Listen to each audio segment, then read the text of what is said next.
आई मी येते ग, डब्बा घेतला, बाय. आई म्हणाली, अगं रिया थांब, हा मोबाईल राहिला तो ठेव. अगं काय बाई किती घाई, किती दगदग, मी किती दिवस असेल ग तुझ्या आयुष्यात. लग्न कर आणि सेटल हो बाई आता.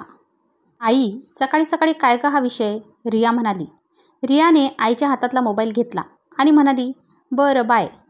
आईने रियाला बाय केलं आणि निवांत बसली. पण रियाच्या विचारात भूतकाळात गेली. किती समंजस मुलगी आहे. कोणत्याही परिस्थितीत रडत न बसता मार्ग काढून पुढे जाते आणि आपल्यालाही सहारा देते.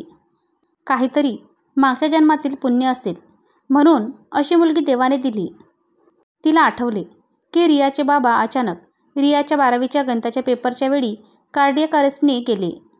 दुसऱ्या दिवशी पेपर होता आणि रियाने वर्षभर छान अभ्यास केला.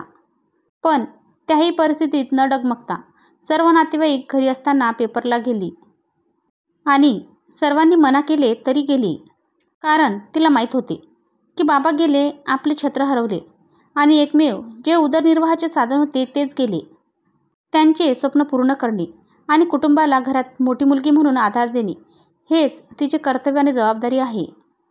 आणि ह्याही परिस्थितीत परीक्षा देऊन रियाला 12वीला 90% मार्क मिळाले. रियाला इंजिनिअरिंगला प्रवेश मिळाला असता. घरातील आर्थिक परिस्थितीचा विचार करून रियाने BSc कॉम्प्युटरला प्रवेश घेतला आणि कॉलेजमधून आल्यावर घरी मुलांची शिकवणी घेणे सुरू केले. घरी लहान भाऊही 9वीत होता. त्याची जबाबदारीही आता होती. रियाचे बाबा कृषी विभागात सहाय्यक होते.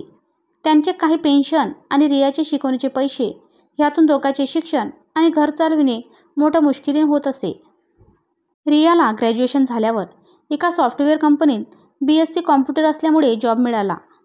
तो करत तिने स्वतःचे पोस्ट ग्रॅज्युएशन तसेच भावाचे इंजिनिअरिंग पूर्ण केले. भावाला चांगल्या कंपनीमध्ये जॉब मिळाला. आता रियाची जबाबदारी संपली असे तिला वाटले. तोपर्यंत तिच्या मामाने तिच्यासाठी चांगले स्थळ आणले आणि थाटामाटात रियाशी लग्न लावून दिले. लग्न झाल्यावर मांडव परतीसाठी रिया माहेरी आली. दुसऱ्या दिवशी समर रियाला परत नेण्यासाठी कारने यायला निघाला आणि मध्येच उभ्या ट्रकला गाडी स्पीडमध्ये असल्यामुळे धडकली आणि ऑन द स्पॉट ड्रायव्हर समर आणि त्याचा मित्र यांचा मृत्यू झाला. रियावर परत एकदा मोठे संकट आले. रिया सासरी आई आणि भावाबरोबर गेली. पण अपशकुनी म्हणून घरच्यांनी रियाला घरातून काढून दिले. आता दुःखाचा मोठा डोंगर रियावर कोसळला. रियाला या दुःखातून कसे सावरावे हा प्रश्न सर्वांसमोर होता. पण 15 दिवसांनी रियाने परत कामाला सुरुवात केली. भेटीला येणारे जाणाऱ्यांनाही रियाचे सांत्वन कसे करावे कळत नव्हते. पण रिया मात्र खंबीरपणे परिस्थिती हाताळत होती. दिवसामागून दिवस गेले. रियाच्या भावाचे म्हणजेच मयूरचेही लग्न झाले. त्याची बायकोही नोकरी करणारी होती. पण लग्न झाल्यावर 6 महिन्यांनीच मयूरने दुसरे घर घेतले आणि वेगळा निघाला. आता रिया आणि रियाची आई दोघीच राहत होत्या. रियाचीही आता तिशी उलटली होती. रियाने नोकरीबरोबर समाजसेवाही सुरू केली. एका संस्थेशी जोडून गरीब 10वी-12वीच्या मुलांना गणित मोफत शिकवणे तिने सुरू केले. ऑफिसमधून आल्यावर ती क्लासेस घ्यायला जायची. रिया जीव ओतून शिकवायची. त्यामुळे खूप मुलांना चांगले मार्क्स मिळत. तिचा हा सेवाभाव बघून बऱ्याच संस्थांनी तिचा सत्कार केला. वृत्तपत्रातही तिच्या कामाची दखल घेण्यात आली. रिया अशा प्रकारे दुःख विसरून स्वतःला कामात गुंतवून जगत होती. रियाच्या आईच्या डोळ्यासमोरून हा सर्व भूतकाळ जात असतानाच बेल वाजली. रियाच्या आईचे डोळे भूतकाळात जाऊन पाणावले होते. तिने दार उघडले तर कुरिअरवाला होता. त्यात यूट्यूबकडून रियाला 10 लाख सबस्क्रायबर झाल्यामुळे भेटलेले बटन होते. रियाच्या आईला ते बघून खूप आनंद झाला. तिने लगेच रियाला फोन लावून बातमी कळवली. रियाचा आनंद गगनात मावत नव्हता. रियाने एक गणित आणि विज्ञान शिकवण्यासाठी स्वतःचे यूट्यूब चॅनल सुरू केले आणि ते थोड्याच दिवसात खूप प्रसिद्ध झाले.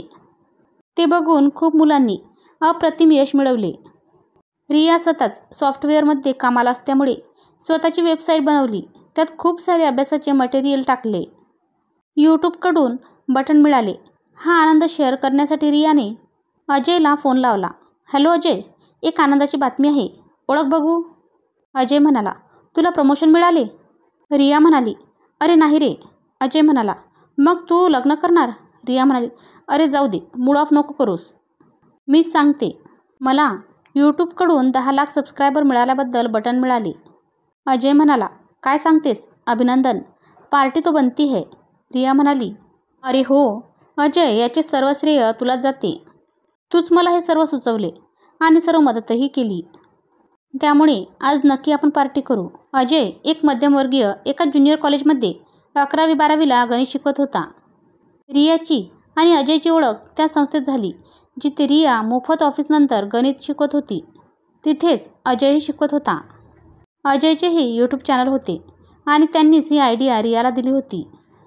पण अजय सोबत PhD ही करत असल्यामुळे त्याला नियमितपणे व्हिडिओ बनवून अपलोड करायला वेळ मिळत नव्हता. पण रिया नियमित व्हिडिओ अपलोड करत असल्यामुळे व तिचे व्हिडिओ पण खूप सोप्या भाषेत असल्यामुळे तिने एका वर्षात 10 लाख सबस्क्रायबरचा पल्ला गाठला. रिया आणि अजय पार्टीसाठी एका हॉटेलमध्ये भेटणार होते. रिया घरी गेली, छान तयार झाली आणि आईला सांगून अजयला पार्टी देण्यासाठी हॉटेलला गेली. तिने आईलाही पार्टीसाठी येण्याचा आग्रह केला, पण तिच्या आईला भजनासाठी जायचे होते म्हणून नको म्हटली. रिया सुंदर गुलाबी रंगाची साडी नेसून तयार होऊन पार्टीला गेली. अजय आधीच तिथे आला होता. पहिल्यांदा रियाला नटलेले बघून अजय तिला पाहतच राहिला. रियाने अजयला हाय केले. अजय तिच्याकडे एकटक बघत होता. रिया त्याच्या डोळ्यांपुढे चुटकी वाजून हॅलो, लक्ष कुठे आहे असे विचारते. अजय भानावर येऊन म्हणतो, तुझ्याकडेच बघत होतो रिया. आज तू खूप सुंदर दिसतेस, रिया त्याला म्हणते. थँक्स अजय. मग मेनू कार्ड हातात घेऊन रिया अजयला विचारते, काय ऑर्डर करू? अजय म्हणतो, काहीही कर रिया, जे तुला आवडेल तेच, मलाही नक्की आवडेल. रिया म्हणते, पण मी पार्टी देत आहे तर तुझ्या आवडीची ऑर्डर करूया. नेहमी मीच ऑर्डर देते. अजय मेनू कार्ड घेऊन नेहमीप्रमाणे रियाच्याच आवडीची ऑर्डर करतो. रिया हसते. अजय रियाला म्हणतो, मला खूप दिवसाचे तुझ्याशी काहीतरी बोलायचे आहे. रिया म्हणते, बोल ना मग बिनधास्त, परवानगी कसली घेतो? अजय म्हणतो, तू नकार देशील ह्याची भीती वाटते आणि आपली मैत्रीही तुटेल. रिया हसून म्हणते, असे काय बोलणार आहे? आणि आपली मैत्री एवढी सहजासहजी तुटणार नाही. बिनधास्त बोल. अजय सर्व हिंमत एकवटून एका गुलाबाचे फूल देऊन रियाला विचारतो, माझ्याशी लग्न करशील रिया? रिया काही उत्तर न देता शांत बसते. अजय म्हणतो, अगं काहीतरी बोल, पण मैत्री तोडू नको प्लीज. तू नाही म्हटले तरी चालेल, तुझ्यासारखी मैत्रीण आहे या आशेवर पूर्ण आयुष्य एकटा जगेल, पण दुसऱ्या कुणाशी लग्न करणार नाही. हे ऐकून रिया म्हणते, अजय असे करू नको. मी एक दुसऱ्याच्या आयुष्याला लागलेले ग्रहण आहे. माझ्या आयुष्यात येणारे लोक मला सोडून जातात आणि तुझ्याशी लग्न करायला मलाही आवडले असते, पण मला तुला गमवायचे नाही. असे म्हणून रियाच्या डोळ्यातून अश्रू वाहायला लागतात. अजय रियाच्या स्वतःच्या रुमालाने अश्रू पुसून म्हणतो, असे काहीही होणार नाही रिया, माझ्यावर विश्वास ठेव. तुला माझ्याशी लग्न करायला प्रॉब्लेम नाही हे ऐकून मला खूप चांगले वाटले. मी उद्याच काकूंशी म्हणजे तुझ्या आईशी बोलतो आणि आपण लवकर लग्न करू. रिया म्हणते, नको अजय, मला कुणाच्याही आयुष्यात ग्रहण लावायचे नाही. अजय म्हणतो, काय काळजी करू नकोस रिया, मी कधीही तुला सोडून जाणार नाही. पार्टीनंतर अजय रियाला सोडायला घरी जातो आणि रियाच्या आईला रियाचा हात मागतो. रिया ही लग्नाला तयार हे ऐकून आई खूप खुश होते आणि जवळचाच मुहूर्त बघून दोघांचे लग्न लावून देते. रियाचा भाऊही लग्नाला येतो. लग्नानंतर रियाची आई रियाजवळच राहते. रिया नोकरी सोडून फुल टाईम स्वतःचे कोचिंग क्लास सुरू करते. अशा प्रकारे रिया मुलांना घडवण्याचे काम करत सुखी होते. मित्रमैत्रिणींनो, कथा कशी वाटली ते नक्की सांगा आणि चॅनलला लाईक करा, शेअर करा आणि सबस्क्राईब करा. धन्यवाद.